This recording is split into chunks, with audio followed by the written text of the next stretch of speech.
Ladies and gentlemen, number one rule in Britain is to start any statement with a joke.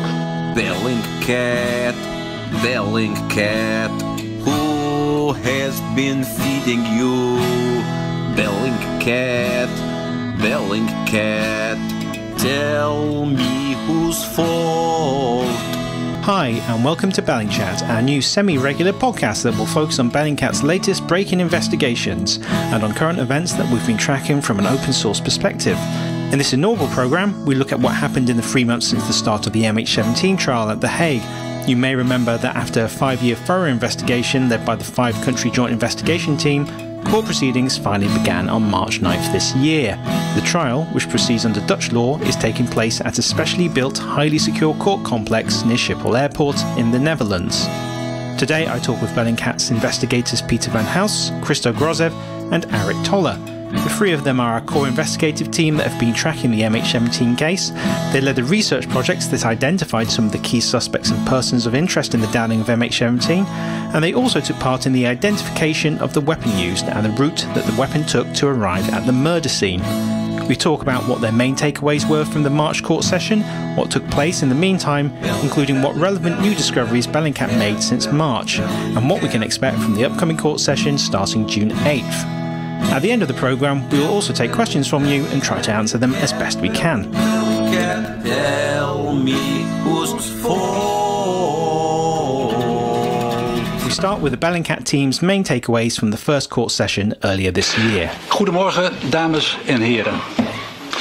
De openbare zitting van de rechtbank Den Haag, zitting houdende in het justitieel complex Schiphol, in de strafzaak MH17, is hierbij geopend. Okay, so Peter, you were actually at the March session. What was the most interesting thing that stood out to you when you were there? The decision to not prosecute several of the people that we had previously identified. That's something that stood out, even though they did prosecute the 4 individuals that we also identified. Some of them, like Orion, Delphine and Besler, and they have not been prosecuted. And that's also some individuals involved in the removal of the Buk missile launcher.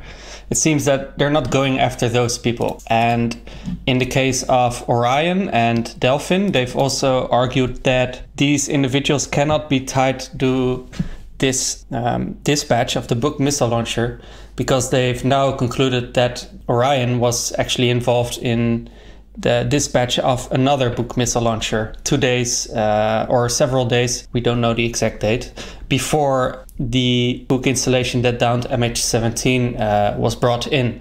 So that was something we didn't rule out. We had actually speculated on that before, that there was another Buk missile launcher, but that was definitely something that stood out.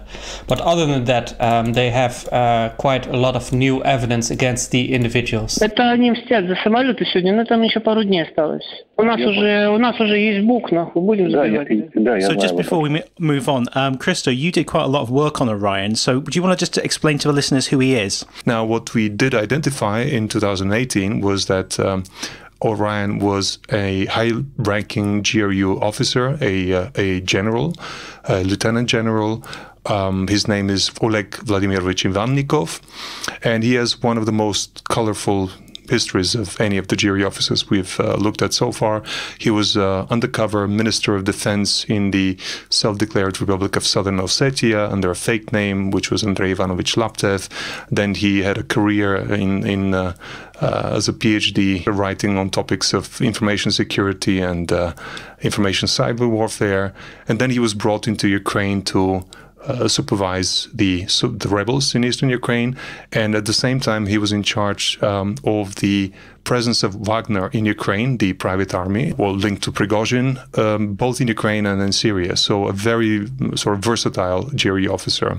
Again, what we found out now from this report, or from the first session of the court, is that he was probably involved in another book transportation. So why do you think the joint investigation team are not going after him like the other 4 suspects, Christo? Well, again, we do not know that they're not going to go after him in the end. What we know is that at this point he's not part of the indictees. And this has to do, in the words of the prosecutors, with the fact that they have enough evidence about his involvement with the other book, and they do not have at this point sufficient evidence on his involvement with the crucial book that shot down MH17. This does not mean that the facts would not change and the information they have will not increase over time, and that he's not going to be brought to justice ultimately. But at this point, they've chosen not to go for him. I think it's a logical strategy. They're going for the low-hanging fruit first, the people that they have the most evidence about, and then they're having a sort of a backlog and a pipeline of additional witnesses who are providing additional information, and they may go for people like Orion later in the process. But what are the odds that Orion would be involved in the expert bringing one Buk missile launcher across the border while not being involved in the other? Of course, the JIT and the prosecutors, they don't have the evidence, but still it's very unlikely that he's completely uninvolved. I think the involvement of Orion in bringing in the first Buk indicates that he was part of the larger operation, which was to install a no-flight zone over eastern Ukraine, over the Donbass region, in support of the rebels there. And so we see that all layers of the Russian government were involved in this. The army, because the 53rd Brigade brought the missile launcher to Ukraine, to the border with Ukraine at the least, and the GRU in the form of Orion, Oleg Ivanikov, and also, as we now know, the FSB with the identification of Vladimir Ivanovich. Well, Peter, if I could just respond to that. Yes, it defies logic that he wouldn't be involved with the book transportation of book number 1, but not with book number 2. But we have to bear in mind that the JIT are working with only with hard data. They can only work with hard evidence. And it's a miracle that they were able to get some of the phone intercepts that specifically contained his voice, because after all, that's a mistake that was made by the GRU to have a discussion of a book on a call. And regarding the other book, they may not have made the same mistakes. So it may not be evidence in such hard shape and form that they may be available. So yes, but on the other hand, you're very, very right. What the JIT will also do as a second step is go up the chain of command. And the chain of command, if Orion of Oleg Ivanikov is shown to be directly within the chain of command between the local rebels and Moscow and the military in Moscow, then he will fall into that group of indictees even without specific evidence of his involvement in the transportation of the book. So, Aric, you've also been following the case. Is there anything that really leapt out with you during the initial months of the trial? Yeah, so one of the most interesting parts was the JIT or the JIT talked about how there's a witness we didn't know about named S21 is what they named him, or gave his code name, I suppose. And this witness seems to be pretty important in the case because he was a direct report to Harchenko, who was one of the 4 defendants that the JIT mentioned some months ago. And this witness, I mean, he's a separatist soldier, right? And he seemed like he was stationed near the block post, just about a half kilometer away or so from the launch site for the missile launcher that downed MH17. So this shows that there are, we don't know exactly what the JIT's working with all their different materials and all the witnesses they have and witness accounts and so on. But it seems like they definitely have some very, very important witnesses who are actually from soldiers from the DNR and LNR. And this S21, who he's mentioned, of course his name is not mentioned to protect his privacy, he was very directly involved in the logistics around the deployment of the Buk and guarding the block post nearby. And he definitely knows, it definitely goes to say he probably knows exactly who was involved in the downing, what soldiers, what commanders, and so on. So the JIT's definitely working with a lot of, they're hiding their cards for sure, with exactly what they know. And really looking forward to the upcoming trial so we can find out a few more of those cards there laid out.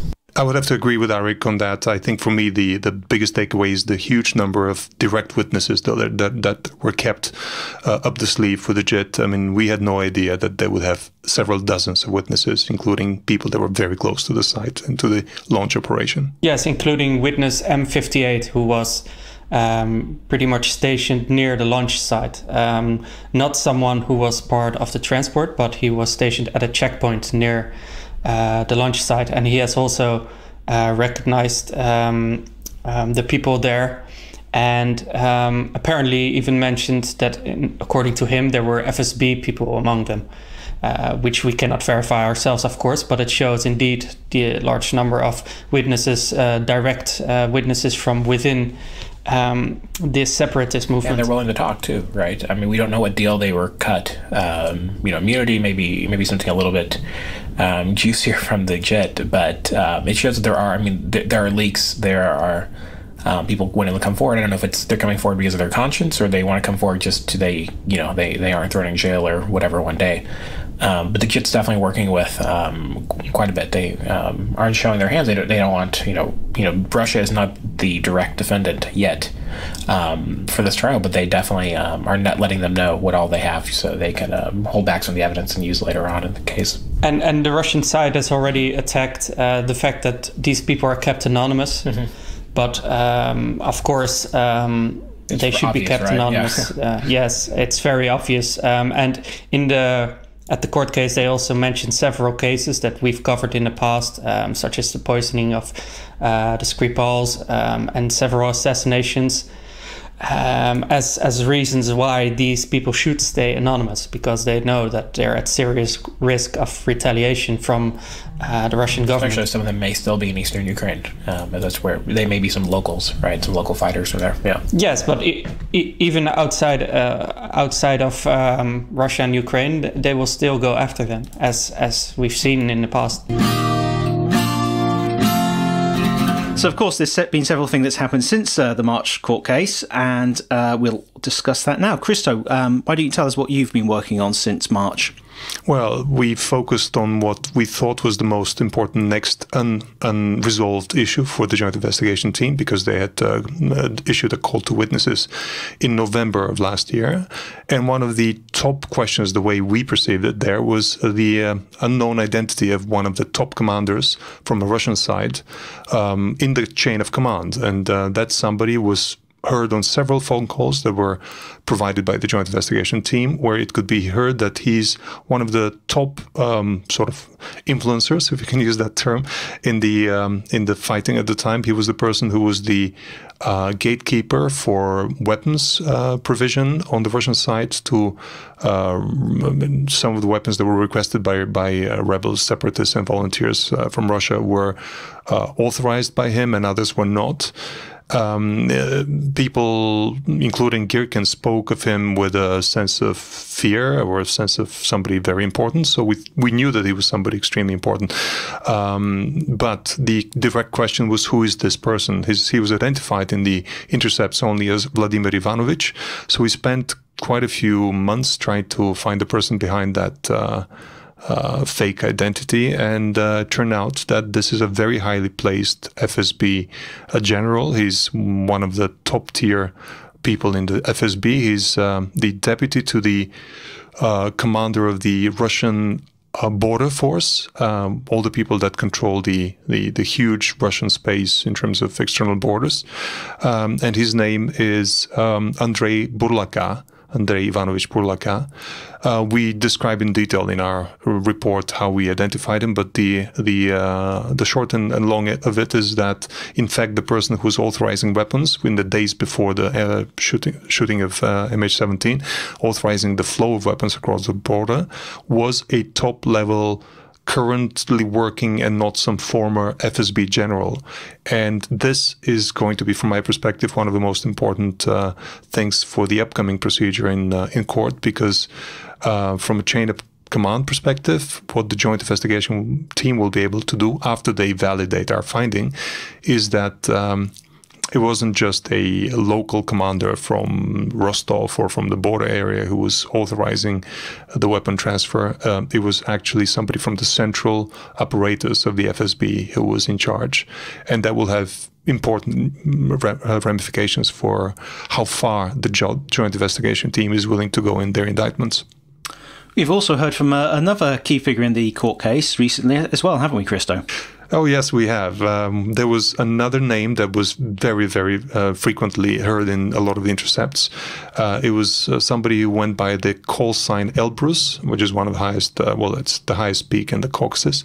So we had looked at that person for almost 2 years already in a different context, because Elbrus was well known as the Russian-placed commander of the local rebels in the early days of the war in Ukraine.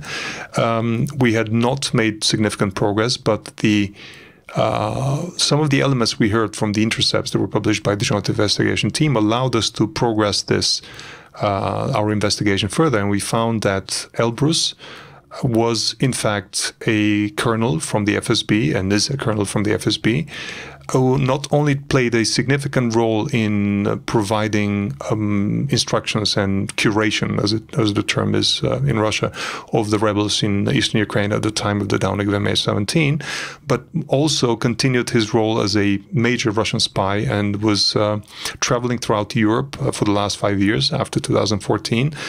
Under his own name, and was able to run a network of spies around Europe. The reason why we found it important to identify him was because his name popped up in a case of an attempted assassination of a Chechen opposition figure living in Russia, somebody who had taken part in the war in eastern Ukraine on the part of the Ukrainians, and this guy, who we knew as Elbrus, was apparently planning to recruit a contract killer to kill him in Ukraine.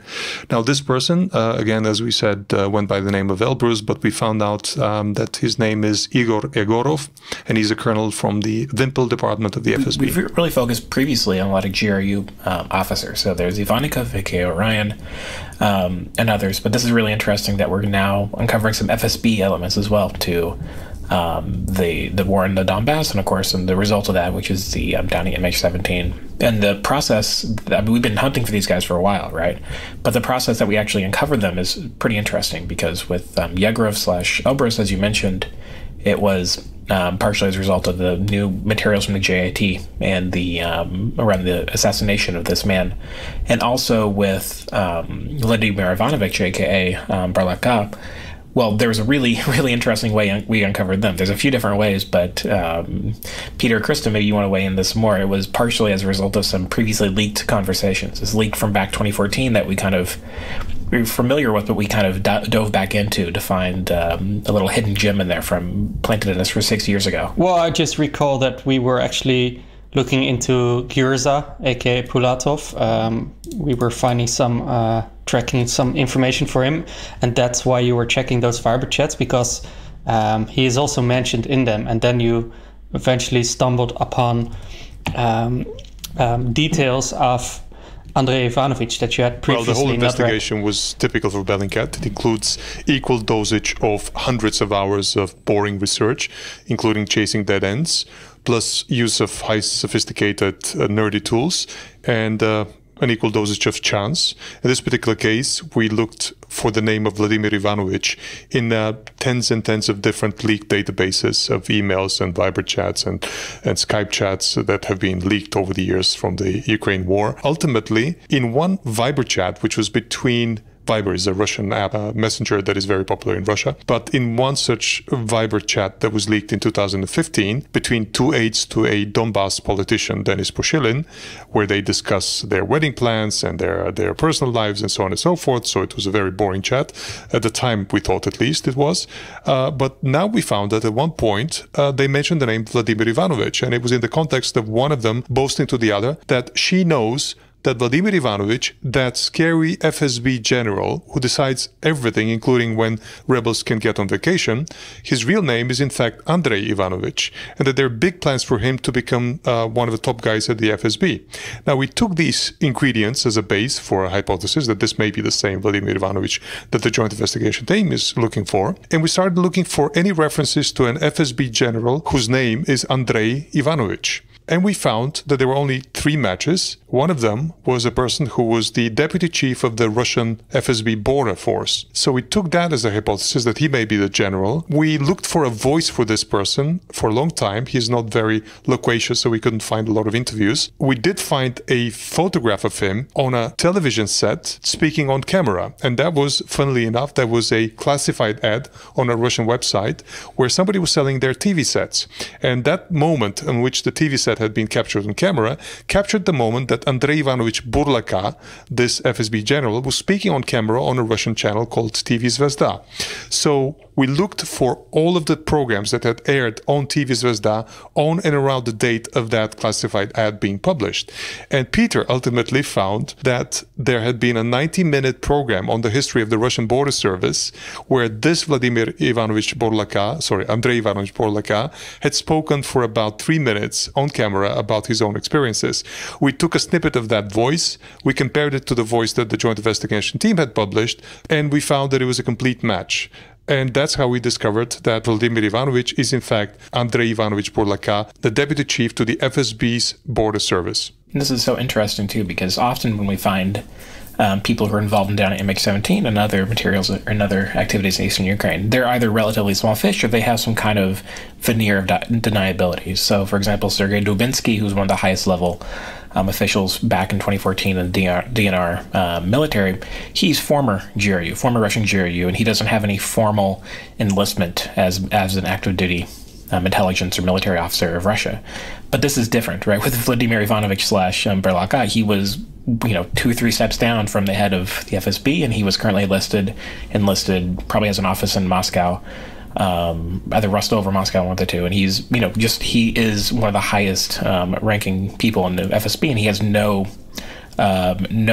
pretensions to have any sort of deniability of his relation to the Russian state, unlike many other people we find. Totally agree. There's absolutely no way back for in terms of deniability. His name was at the FSB list of high-level officers, on the official FSB list on their website. Back then, it is there now, so it's not like he's been able to take a vacation for a few years and come back to work after that. Well, I think that the most important thing about the unmasking of Vladimir Ivanovich is that he's not just with the FSB, but he's very high up in the chain of command. We don't know the exact role, but considering that he was the head of the border guard, the most obvious role that he could have played is helping the Buk missile launcher cross into the Donbass. But from the leaks, it tells that he was pretty much constantly supervising this, the flow of weapons and deciding who gets these weapons, etc. And so it shows that the dispatch of the Buk missile launcher that ultimately downed MH17 was approved by, well, the highest levels within the Russian chain of command. But it's not only about the weapons transfer, even though that's probably the most directly linked to the MH17 downing.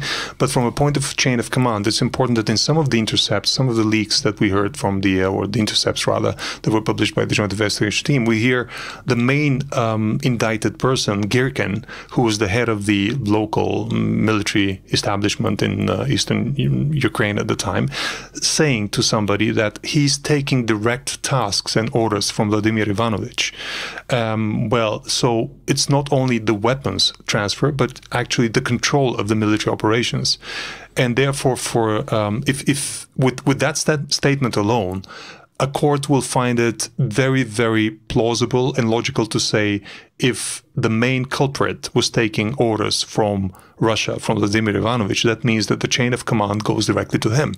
And from there, it's very easy to conclude, and it's difficult not to conclude, that it goes all the way to the head of the FSB. Indeed, and we should add to this that Girkin has been accused of being the one behind the first proposal to dispatch anti-aircraft weaponry, advanced missile systems into eastern Ukraine. In one of the leaked conversations from June 2014, he already asks for anti-aircraft systems with trained personnel inside. And important to note, Girkin himself admitted this recently in several interviews, that he did say that it was logical for him to say that, and that he did request that help and that advanced anti-aircraft technology. So it's not only a leak or an intercept that somebody can dispute the authenticity of. Girkin himself currently admits that he did ask for that. Indeed, he's just short of admitting that he, in the end, received it, but he doesn't deny it either. Дословно я не помню, насколько это соответствует или нет. Но помощи я в любом случае, конечно же, просил, нисколько этого никогда не скрывал. So Girkin's made a number of interesting statements about MH17, in particular the way he doesn't actually deny the accusations made against him. Isn't that right, Christo? That's absolutely right. And I think Aric has followed his semantic duality over the years. And maybe you can comment on exactly what verbiage and what words he's using to deny but not deny the role of Russia in the downing of MH17. Yeah, Girkin Aric Toler is this very bizarre guy. Right, he has this kind of very weird, twisted sense of honor and idea of warfare. I mean, as people, it's very well publicized. He was previously kind of a cosplayer, right? He dressed up and played fake soldier with the Russian Civil War. He bought relics, dressed up like the, the Imperial White Russian side, and would play fake war. And so he has this very twisted sense of honor and duty as an officer and so on. And so when people ask him about the various different, horrific human rights violations and war crimes he committed in the Donbass, some of them he'll deny, and others he'll just straight up admit. So he'll just admit that he carried out extrajudicial executions of prisoners of war in Slaviansk and other places.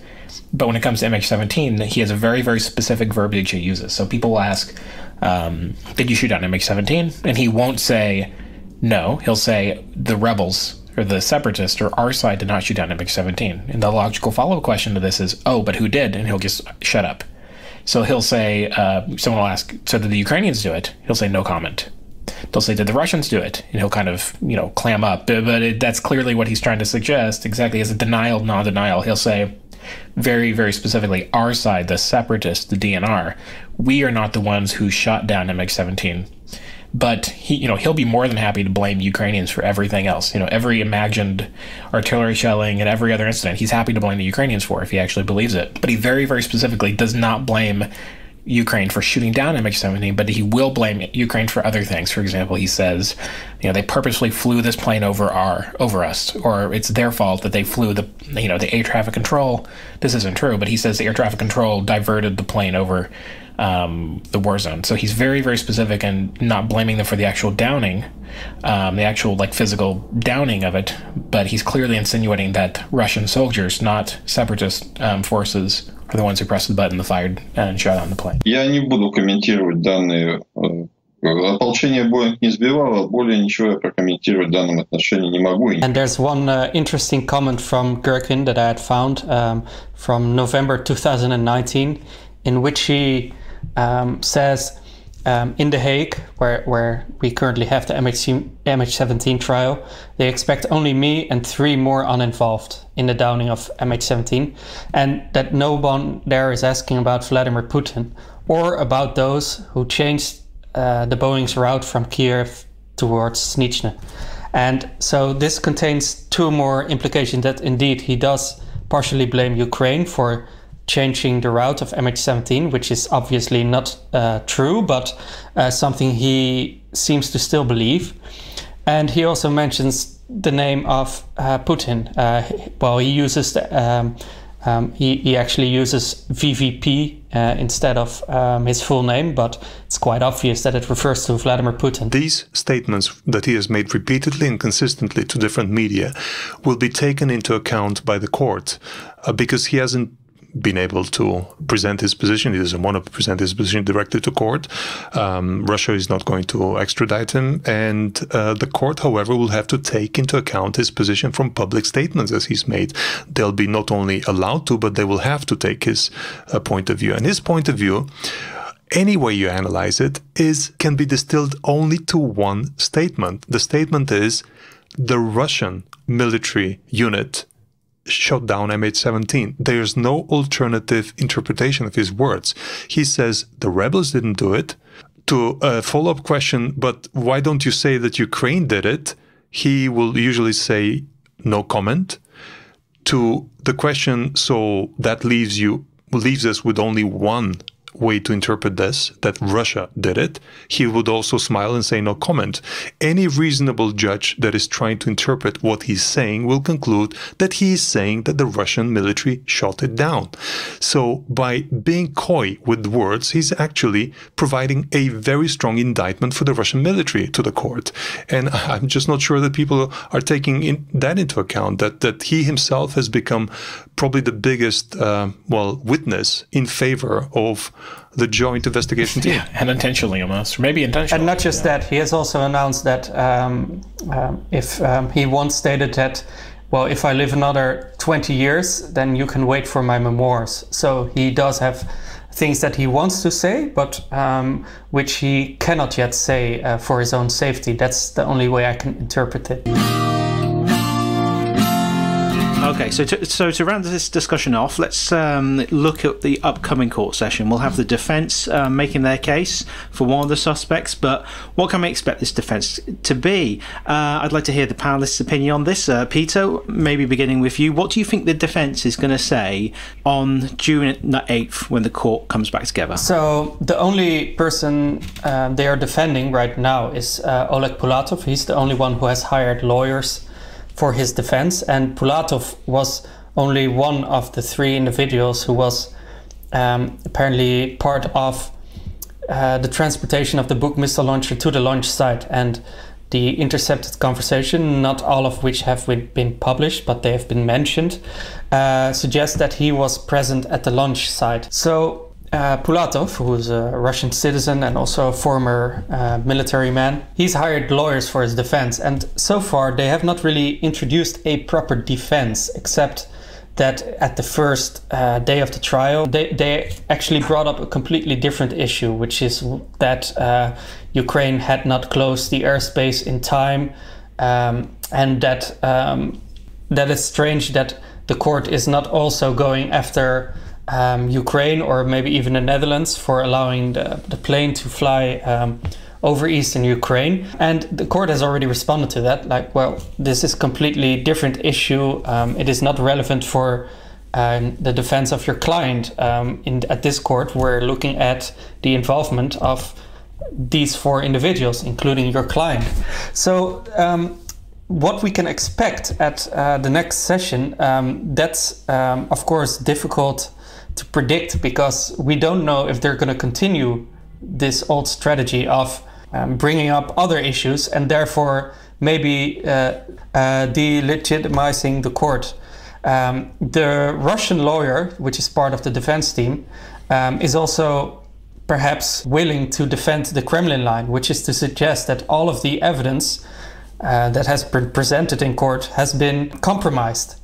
Are the Dutch lawyers, the two Dutch lawyers, which are part of the defense team, are they willing to make the same defense statements? Because then they would be attacking the joint investigation team and the Dutch investigators, because they have not properly investigated this evidence. They've used fake evidence.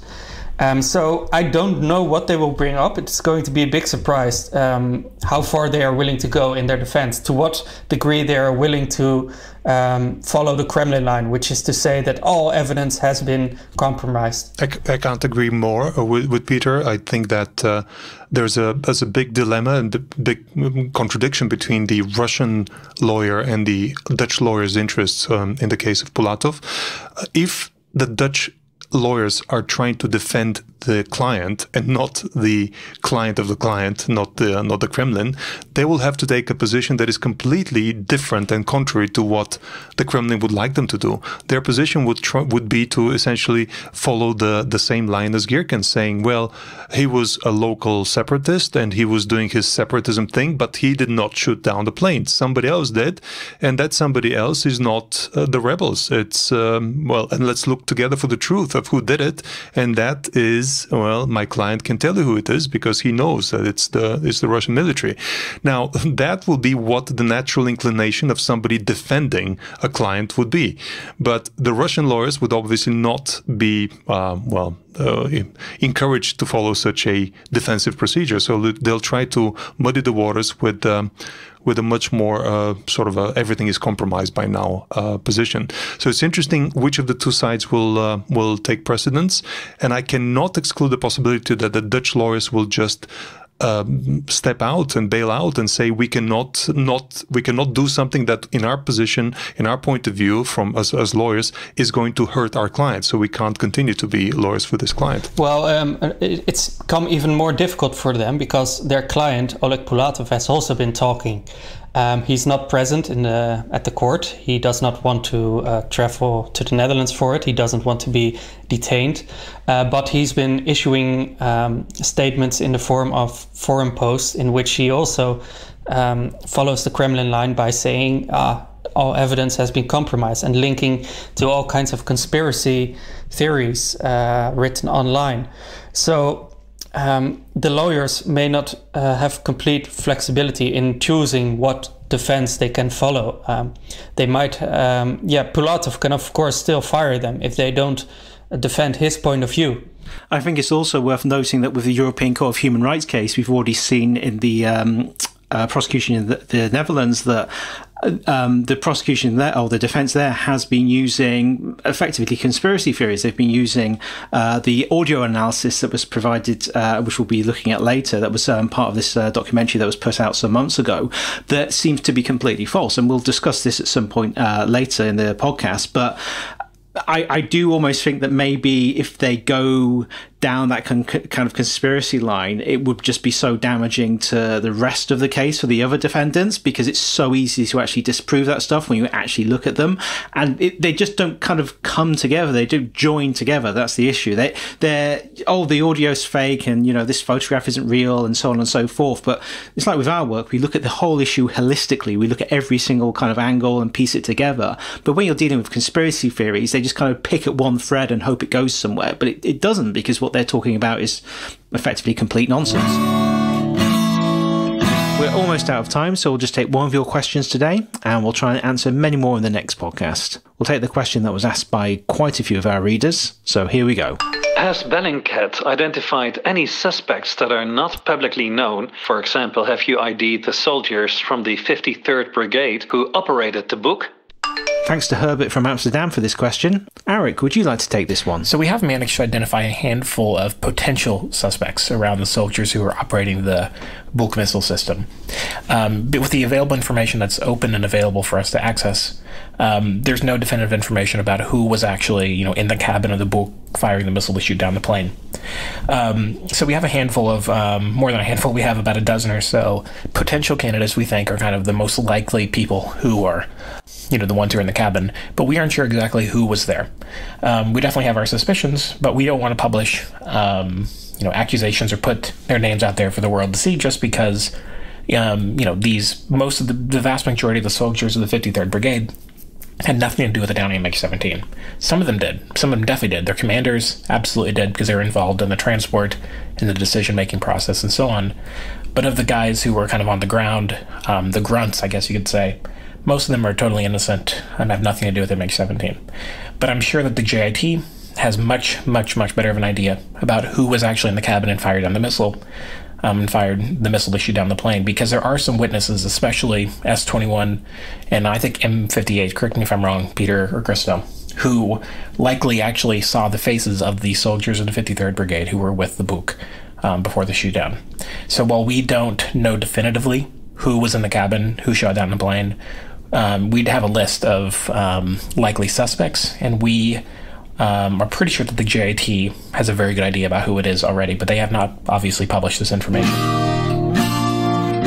And that's about all the time we have for this inaugural episode of BellingChat, the podcast in which we discuss Bellingcat's latest breaking investigations, as well as current events that we're tracking from an open source perspective. Today we focus on the start of the MH17 trial and our team's expectations for the upcoming new session of the court proceedings. In a follow-up episode coming soon, we will focus on the takeaways from the first days of the June court session, and will pay special attention to some of the counter-narratives coming from MH17 truthers, active measures, and Russian attempts to discredit the court proceedings through targeted leaks and other tricks. And as always, we'd love to hear from you. You can send your questions 24/7 to our Twitter account, BellingChat, or as an audio message via your favourite messenger to the phone number +43 650 886 7799. You can use WhatsApp, Signal, or Telegram. We'll do our best to answer as many of your questions in our next podcast. Until then, follow our latest breaking investigations on our website, bellingcat.com, and via Twitter @BellingCat. And stay safe. BellingChat is a Bellingcat production with theme music from the Ian Duncan Smiths. Bellingcat, Bellingcat, who has been feeding you? Bellingcat, Bellingcat, tell me who's for.